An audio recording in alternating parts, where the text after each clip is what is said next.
let's break the chain. Overcome this beast of pain. One more rep, one more try.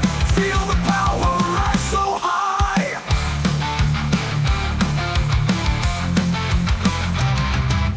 Wounds are deep, but strength is near. In this room, leave behind your fear. Rise again, bend not bow. Trust this road, we walk it now. Grit your teeth, let's break the chain. Overcome this beast of pain. One more, let one try. Feel the power rise so high. Grit your teeth, let's break the chain. Overcome this beast of pain. One more rep, one more try. Feel the power rise so high.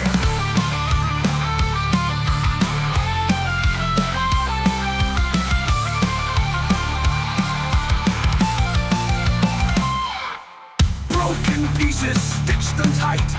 In this war we'll claim the fight. Bone to bone and heart to heart. Rebuild strength and never part.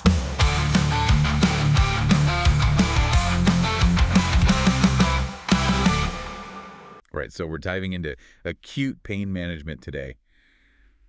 You know, it's wild how our bodies react to pain sometimes. It really is. It's like you mentioned that inflammatory cascade. Right. We'll definitely unpack that.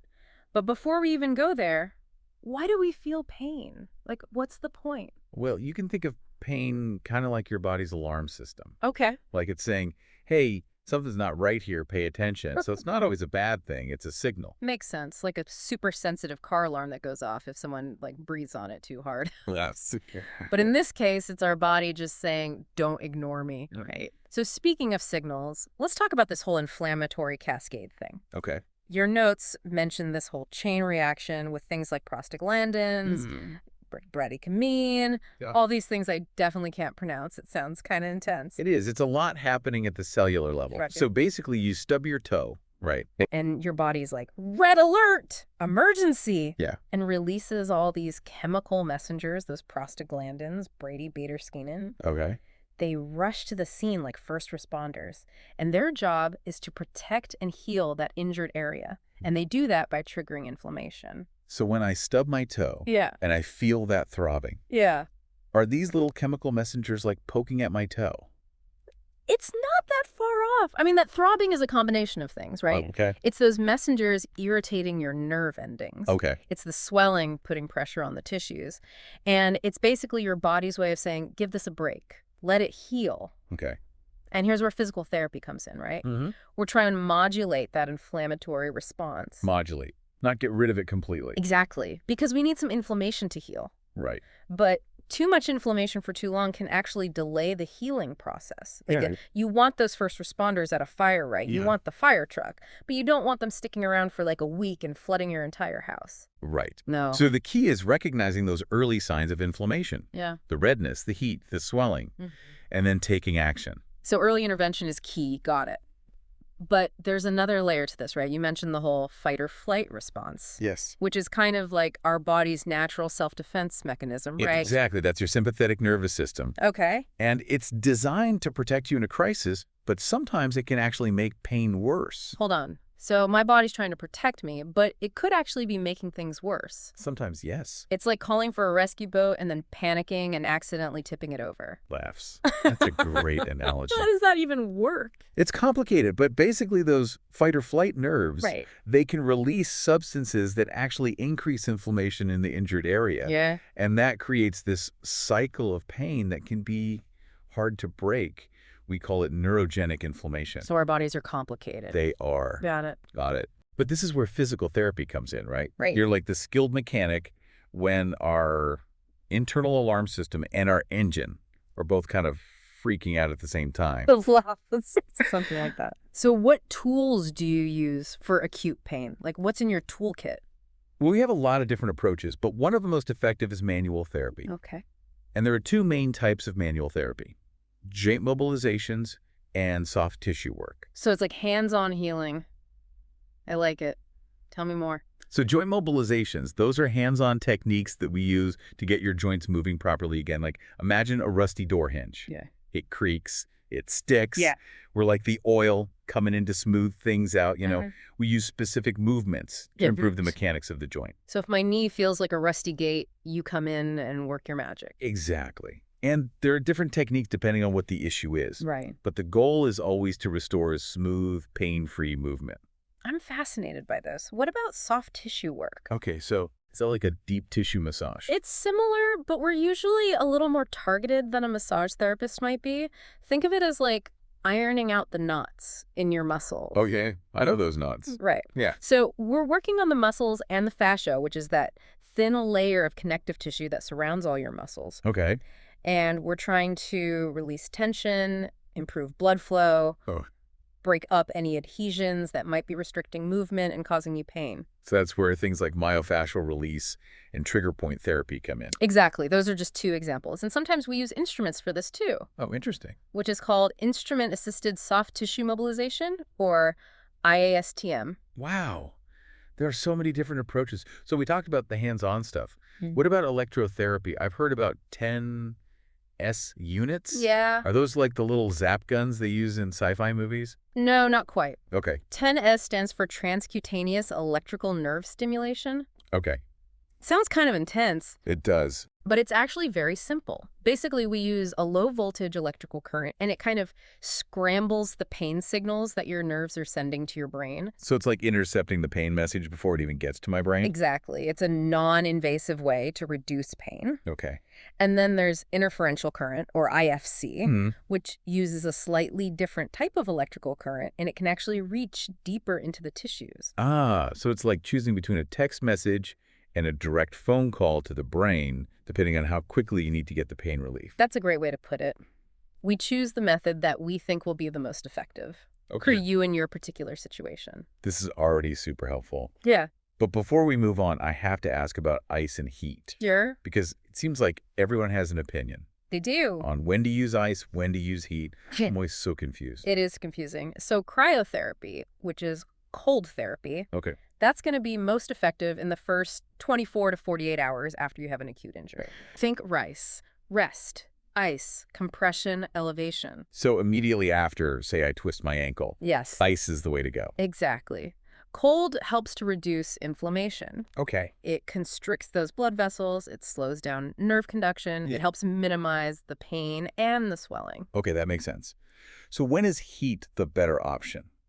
So heat therapy, also called thermotherapy, is generally better for subacute or chronic pain, or for warming up your muscles before you stretch or exercise. Okay. Heat increases blood flow, it relaxes muscles, it eases stiffness. So if it's like a lingering ache, reaching for the heating pad can be soothing. Exactly. Okay, so it all comes down to whether I want to kind of slow things down All right. or get things moving. You got it. Fascinating. But no matter what, it's just always best to check with a professional. Right. Always, yes. We can assess your specific situation, make sure you're using these tools correctly and safely. Speaking of professional guidance, I'm curious about how medication plays into this Yeah. whole acute pain management picture, Safe. alongside physical therapy, of course. I know you can't prescribe medication. Right. Right. Well, even though I can't prescribe anything, I play a big role in monitoring how you respond to any medication you are taking Okay. and making sure it's not hindering your progress in therapy. So you're like the medication detective. You make sure everything's working as it should. Exactly. Okay. We work closely with your doctor to get the complete picture of your pain management plan. Right. And there are a few common types of pain meds that you might encounter. You've got your NSAIDs, like ibuprofen, Mm-hmm. acetaminophen, probably known as Tylenol, opioids, which are usually reserved for severe pain, Right. and then muscle relaxants, which are helpful for muscle spasms. It's like having a whole arsenal to combat pain. Mhm. But it sounds like working with a professional is crucial Absolutely. to make sure that you're using the right tool for the job. It is. It's so important. And that's something we really want to emphasize here. We're not just trying to mask the symptoms. We're trying to figure out the root cause of your pain and find solutions that will actually work for you long term. And that's what we're going to uncover in our next section, right? We're shifting gears to talk about preventing acute pain from becoming chronic pain. It's all about prevention. I love that. All right, listeners, stick around as we dig deeper into how to keep those aches and pains from becoming long-term problems. Okay, so we're back and ready to tackle this whole idea of preventing acute pain from becoming a chronic issue. It's so important. It sounds kind of counterintuitive, Yeah. but you mentioned that one of the best things you can do to prevent chronic pain is movement. It is, yeah. Early mobilization is key. Okay. A lot of times people think, ouch, pain, better not move it, Right. when actually that can really do more harm than good. So it's like that old saying, use it or lose it. Exactly. Think of it like a car. If that car just sits in the garage for months, Right. the engine's going to get all sluggish. Yeah. It might even seize up. Of course. Our bodies are the same way. So you're saying if I injure myself, babying it for too long might actually backfire, make things worse in the long run. It absolutely can. Yeah. It's all about finding that sweet spot Okay. where you're introducing safe, controlled movement Okay. as soon as your pain allows. Got it. So that could mean gentle range of motion exercises, maybe just some simple muscle contractions, Right. or even just gradually putting a little bit of weight on an injured leg or arm. So easing back into things, Yeah. not going from 0 to 60 right away. Exactly. And just like a good workout plan, we often use what's called a graded exercise program, Okay. where we start slow, we see how you're feeling, and then we gradually increase the intensity, the complexity as you progress. Graded exercise program. I'm writing that down. What I'm hearing is it's about working with your body, not against it. Yes, exactly. And another thing you mentioned that I thought was super interesting is pain neuroscience education. Yes. What is that? It sounds kind of like mind over matter. It kind of is. It's really fascinating. So pain, it's not just a physical sensation, right? Right? A lot of it is about how our brains are interpreting and processing those signals that are coming in. Okay, so walk me through this. How can understanding the science of pain actually help someone manage it better? Well, for example, a lot of people don't realize that pain doesn't always equal damage. Really? Yeah. Our tissues can actually experience quite a bit of stress and strain without there being any actual harm. So that old saying, no pain, no gain. Mm-hmm. Not always true. Not always true. I mean, in a workout, sure. But in a lot of cases, pain is really just our body's way of telling us to slow down, be mindful, not to stop moving altogether. Okay. And education, understanding that, it can really help you understand those signals and make informed choices. I love that. So it's about reframing our relationship with pain. Yeah. Seeing it as feedback, not this like life sentence. Yes, exactly. And, our bodies are incredibly resilient. They're adaptable. And when we understand that, we can start to approach pain with more confidence. I like it. Okay, so education is key. What are some practical tips, maybe long-term strategies that people can use to keep those aches and pains from becoming chronic problems? Well, we've talked about early mobilization, Right. graded exercise, Mm-hmm. but even just simple things like proper body mechanics. Those are huge. Right, like lifting a heavy box the wrong way and throwing your back out. Exactly. Yeah. Learning the right way to lift, that can make a world of difference. What about things like posture? Yeah, Or even just like being mindful of how we're sitting at our desks all day? absolutely. That's a big part of what we do. Okay. We do ergonomic assessments. We look at your workspace, your daily habits, and we find ways to optimize your environment so that you're not putting so much strain on your body. It's all about being proactive and making those conscious choices every day to protect our bodies. It really is. What about stress? Oh, huge. I feel like stress plays a role in everything. It really does. Because stress releases hormones like cortisol, Right. and cortisol can actually increase inflammation in the body. Oh, wow. So finding healthy ways to manage stress, Right. things like exercise, mindfulness, just spending time in nature, Yeah. that can all play a big role. It's all connected. It is. It seems like preventing chronic pain is a very holistic endeavor. It's not just about treating the symptom. It's about taking care of the whole person. Exactly. It's about empowering you, helping you understand your body, make informed choices, develop healthy habits that are really going to support you long term. Speaking of empowering, we've covered a lot of ground. We have. We've talked about everything from the science of pain to the power of movement Right. to the mind-body connection. It's all connected. Let's bring it all home in our final section and talk about what it all really means for the listener. Let's do it. All right, so we're in the home stretch of our deep dive on acute pain management. Yeah, we are. We've unpacked the science behind pain, learned about the importance of moving early and often, and even touched on how our brains play a role in how we experience pain. Lots to think about. Definitely. If there's just one thing you want our listener to take away from all of this, what would it be? That's a good question. I think the biggest thing is I want them to feel empowered. Empowered. Yeah, you're not just along for the ride when it comes to pain, you're in the driver's seat. Don't be afraid to move, to ask questions, advocate for your needs. I love that. You're in the driver's seat because pain can make you feel so powerless, like you're just stuck. Right, exactly. But what you're saying is we have more control than we realize. Absolutely, we do. Work closely with your physical therapist, listen to those signals your body's sending you, and don't be afraid to try different approaches until you find what works best for you. So find what works for you. Yes, because everybody's pain experience is unique. And that means your recovery plan, your management plan should be unique too. It's about finding your own personal recipe for dealing with pain, Exactly. with the guidance of an expert chef, of course. Mass. Of course, yes. Always good to have some guidance. Always. But remember, there's no one-size-fits-all solution when it comes to this stuff. Nope.